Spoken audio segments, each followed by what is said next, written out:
Chers téléspectateurs d'Afro Info 243, bienvenue à ce nouveau numéro d'information.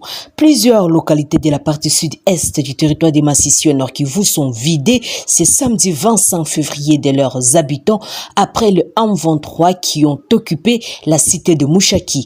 Il s'agit entre autres des villages de Matanda, Bihambwe vers l'ouest de Mushaki, pendant que Rubaya est aussi menacé par ces terroristes du M23 qui seraient déjà à moins de 5 km de cette cité minière sur les collines surplombant la cité de Bihambwe.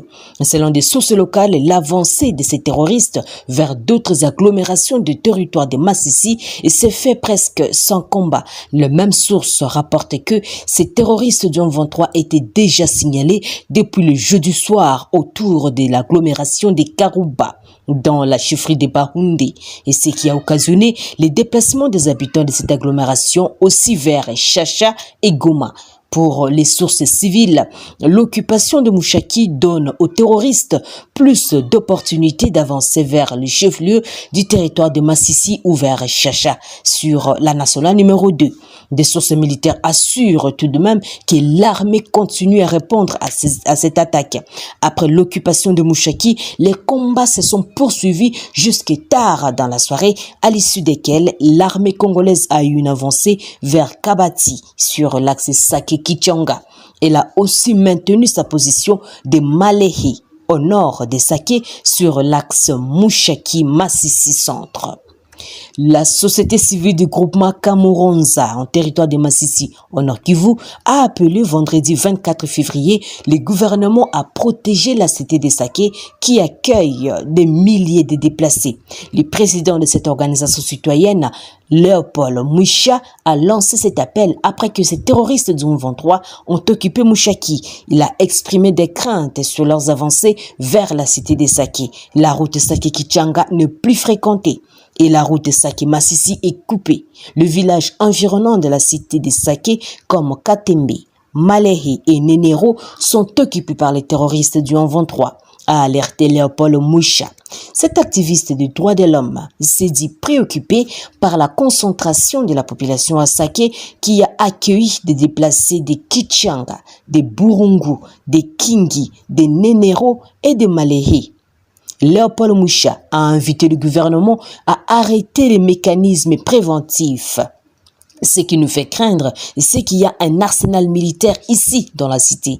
Et alors, si l'ennemi arrivait à récupérer les collines surplombant Sake, c'est sûr qu'il y aurait des échanges de tirs. Dans ce cas, quel sera le sort de la population?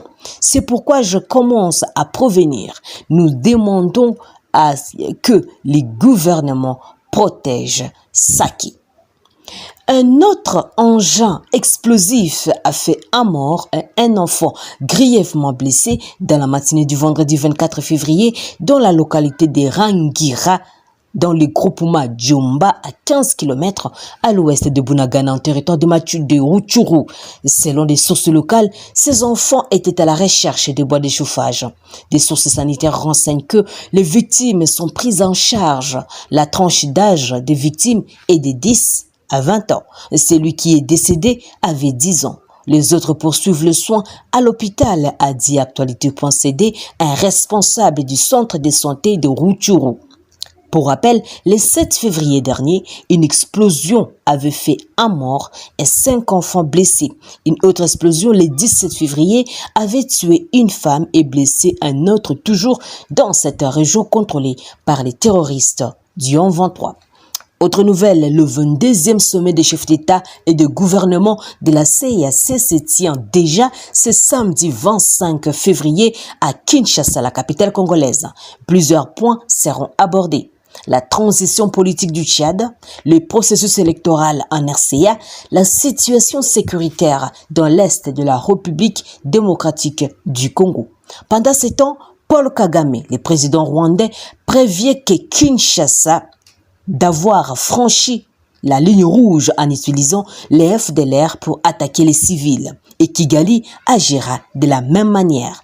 The East Africa souligne que Paul Kagame déclare que la lutte congolaise ne se jouera pas sur les sols congolais, sur les sols rwandais plutôt.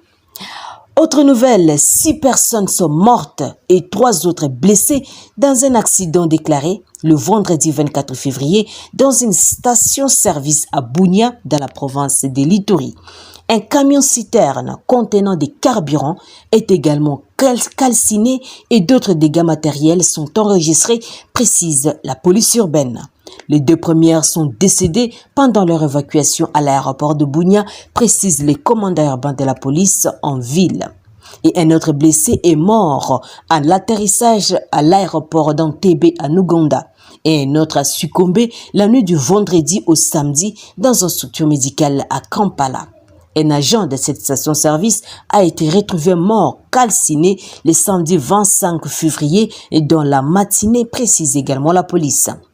2 blessés qui ont survécu à ces drames sont admis aux soins ici dans la ville de Bunia.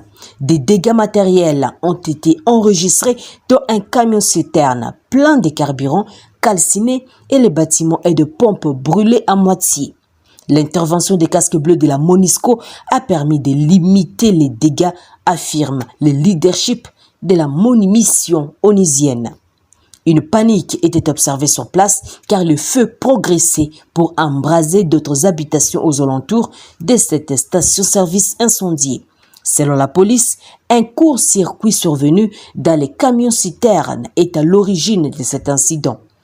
Plus de 20 pompes à essence proches les unes et les autres sont installées le long du boulevard de Libération dans la ville de Bunia.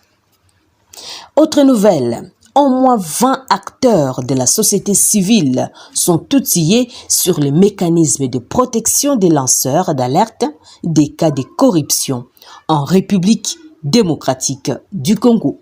Terminons par cette nouvelle, le 10e anniversaire de l'accord-cadre pour la paix et la sécurité dans l'Est de la RD Congo signé le 24 février 2013 à Addis Abeba par 11 pays de la sous-région des Grands Lacs sous l'égide de l'ONU n'est pas passé inaperçu dans l'environnement sociopolitique congolais pendant cette période où le pays est secoué par l'activisme du 1-23. 10 ans après sa signature, Martin Ziakwao, qui est le docteur en relations internationales, note que la résurgence du 1-23 remet sous le tapis la problématique du bien fondé de l'accord-cadre, de l'appropriation et la mise en œuvre sans fonction de la manière dont le perçoivent les parties prenantes. En effet, la défaite militaire de ce groupe armé en 2013 constitue l'incidence la plus frappante de cet accord grâce auquel fut créé et déployé par les Conseils de sécurité des Nations Unies en appui à l'armée congolaise contre le 1-23, en priorité une brigade d'intervention au sein de la MONUSCO.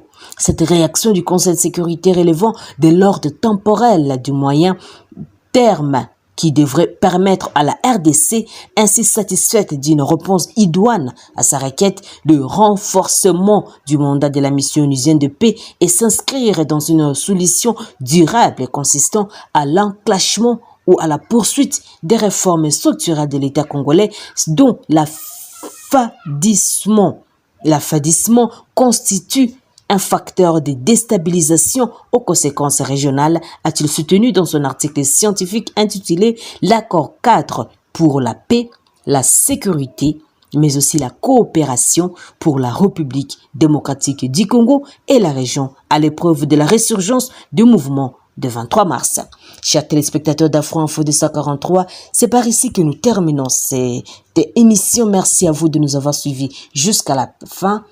N'oubliez pas de vous abonner. Activez la petite cloche de notification pour nous permettre toujours de vous informer à temps réel. N'oubliez pas de liker et de commenter. Je suis Santi Senga depuis la province de l'Ituri pour Afro-Info 243. Au revoir.